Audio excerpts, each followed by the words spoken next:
तो दोस्तों आप लोगों को लगेगा शायद कि मैंने थंबनेल में नील एंड निकी का पोस्टर क्यों लगाया, राइट? मुझे भी लगा था, फिल्म देखते मुझे लगा था कि मैं नील एंड निकी देख रहा हूं या बेफिक्र देख रहा हूं, क्योंकि बेसिकली इन दोनों मूवीज में कोई ज्यादा फर्क नहीं है। वो भी महाबकवास थी, ये भी महाबकवास है। कैसे, अभी बताता हूं।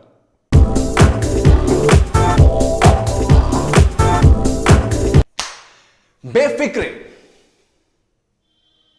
मतलब फिल्म बनाने वाले जो पूरी कास्ट थी एकदम सही में बेफिक्री थी, और राइटर से लेकर डायरेक्टर से लेकर जो दोनों ही एक हैं वो है आदित्य चोपड़ा, और एक्टर्स कास्ट बेसिकली एवरीबॉडी, हर कोई फिल्म से जुड़ा हुआ वो बेफिक्रा ही था। और उन्हें लगता है कि जो हमारे देश की ऑडियंस है वो में शायद बेफिक्री ही होगी, क्योंकि ये फिल्म देखने के लिए सिर्फ वही लोग आ सकते हैं जिन्हें ना लॉजिक की फिक्र हो, ना सेंटिमेंट की फिक्र हो, ना इमोशंस की फिक्र हो, ना सिनेमा की फिक्र हो, ना किसी भी उस बात की फिक्र हो जो सिनेमा, फिल्म या एंटरटेनमेंट से जुड़ी हुई होती है। शायद यही बात इन पूरे के पूरे क्रिएटिव टीम और इस पूरी फिल्म की बैकग्राउंड टीम में चल रही होगी जब उन्होंने ये फिल्म बनाई थी। दोस्तों 2005 में YRF यानी कि यश राज फिल्म्स की एक फिल्म आई थी जिसका नाम था नील एंड निकी। अब मैं उस फिल्म के बारे में क्यों बात कर रहा हूं, बेसिकली उस फिल्म के बारे में बात करो या बेफिक्र के बारे में बात करो, बात एक ही है, क्योंकि दोनों में कुछ खास फर्क है नहीं। वो भी एकदम ही जाहिल, बकवास और एकदम फ्लॉप मूवी थी, और ये मूवी भी उसी कैटेगरी की है। सो बेसिकली नील एंड निकी का रिवैम्प्ड वर्जन है, बहुत ही अनोखे तरीके से पैक किया गया मूवी है। वो मूवी थी कनाडा में बेस्ड, ये मूवी है फ्रेंच में बेस्ड। उस मूवी के दो लीड कैरेक्टर्स अलग थे, इस मूवी के लीड कैरेक्टर्स अलग हैं, बस इसके अलावा सब चीज वही है। उस फिल्म के प्रोड्यूसर थे आदित्य चोपड़ा, इस फिल्म के डायरेक्टर और राइटर है Aditya Chopra.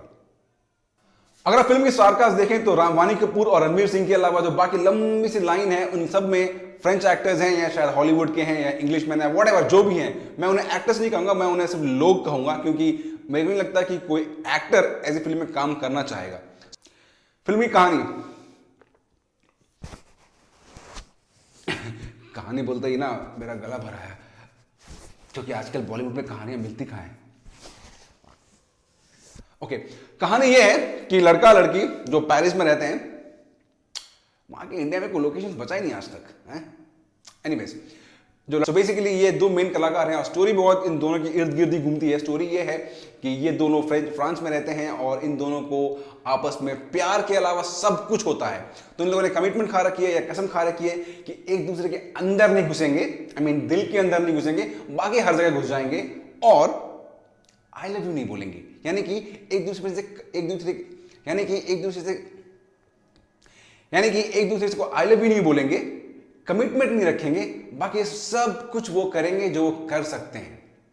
Okay, so basically emotionally attach नहीं होना है, दिल के अंदर नहीं घुसना है, बाकी हर जगह घुस जानी है, बस ये है। और क्या वो इस बात को अंत तक निभा सकते हैं या वो क्या वो एक दूसरे के प्यार में पड़ जाएंगे, ये फिल्म की कहानी है। ऑसम, गुड पॉइंट्स, फिल्म में अच्छी बातें हैं, ये भी बोलना पड़ रहा है, अच्छी बातें, इंटरमिशन और द एंड, वो तो बेस्ट पार्ट था मूवी का। उसके अलावा लोकेशंस, जैसे कि मैंने कहा कि पूरी मूवी फ्रांस में शॉट है, तो बहुत सारे खूबसूरत लोकेशन है फ्रांस के। सो बेसिकली आजकल हमारे बॉलीवुड मूवीज में बच ही गया है कि मूवी में चाहे कुछ दम हो या ना हो, कहानी में कुछ दम हो या ना हो, कहीं भी कुछ दम हो या ना हो, लोकेशन तगड़े होनी चाहिए। आई मीन जो 15-20 साल से जो प्रथा चली आ रही है, फिल्म में चाहे कुछ हो या ना हो, दिखनी टकाटक चाहिए, तो वो बात टकाटक है इस फिल्म के अंदर, यानी कि locations are pretty good, that's the only good part. बस वही एक बात है जो फिल्म को आप देखने लायक बन सकती है। उसके अलावा जो बाकी लोगों के लिए जो 25-30 चुम्मा चाटी के सीन्स हैं वो भर भर के हैं, और चिंदी एक्सपोजिंग सीन्स, बेसिकली वानी कपूर ने तो ढंग से कपड़े पहने ही नहीं मूवी के अंदर। सो हर जगह हर फ्रेम में वो नंग धड़ंगी दिखी हैं आपको। तो ये कुछ पॉइंट्स हैं जो शायद आपको अच्छी लगे, आपको बुरी लगे, आपको कैसी भी लगे, वो आपके ऊपर है। शॉर्टकमिंग्स यानी बुराइयां, देखो अब उतना तो मैं बोल नहीं सकता, मुझे रिव्यू को बहुत छोटा से छोटा रखना है। तो बेसिकली एवरीथिंग, वो हर चीज जो एक सिनेमा को डिफाइन करती है वो इस फिल्म में नहीं है, वो बुरी है।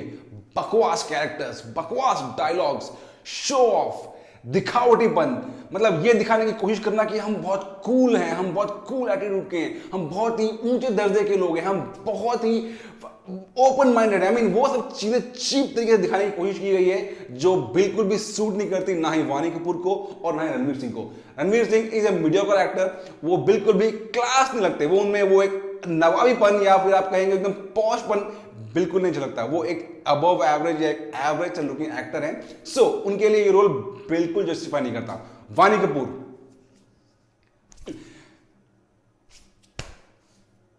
हाँ वानी कपूर, लेकिन थैंक गॉड वानी कपूर तुमने मेरा वो भ्रम तोड़ दिया। Lip job, face job, nose job, blow job, क्या क्या तो भी करके जो भी व्हाटएवर करने के बाद उनका जो नया चेहरा है वो बिल्कुल भी बकवास है। आप डायलॉग्स देखिए, उनकी डायलॉग डिलीवरी देखिए, और उनके सीन्स में कुछ सीन्स हैं जिनमें वो बहुत ही वाहियात लग रही हैं, बहुत ही घटिया। I mean director Aditya Chopra को लगता है कि कुछ फ्रेंच डायलॉग्स डाल देने से, कुछ जबरदस्त लोकेशंस पे चले जाने से, दिखावटीपन, बनावटीपन, चीपनेस और सेक्स और किसी चीज डाल दो तो लोग को ही शायद लगेगी कि हम बहुत अव्वल दर्जे पे आ गए हैं, या हमारा दर्जा बढ़ गया है, या हम इंडियन सोसाइटी का मेंटालिटी बढ़ गई है। नहीं, फिल्म बकवास थी, बकवासी है और बकवासी रहेगी, क्योंकि आपने फिल्म एलिमेंट्स की या फिल्म मेकिंग के बेसिक चीजें, जो कैरेक्टर्स, स्क्रिप्ट, एक्टिंग, इमोशंस, कुछ भी नहीं डाले।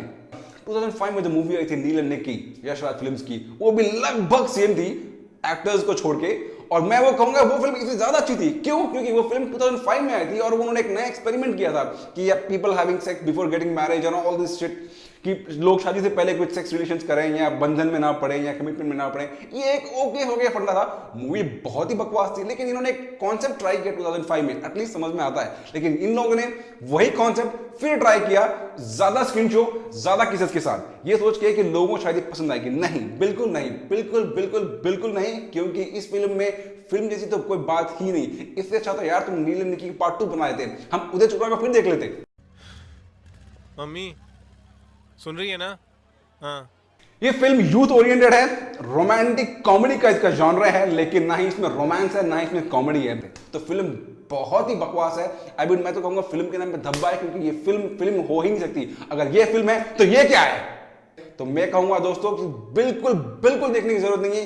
पायरेटेड डीवीडी में भी देखने की भी जरूरत नहीं है। अगर आपको मन करे तो कहीं किसी को ये मूवी तो वीडियो ऑन डिमांड, क्योंकि डेफिनेटली आप तो घर में इस मूवी को देख ही नहीं सकते, तो वीडियो ऑन डिमांड भी दूर की बात, डीटीएच भी दूर की बात, तो देखने की जरूरत ही नहीं है, ना ही पैसे और ना ही अपना टाइम वेस्ट करें।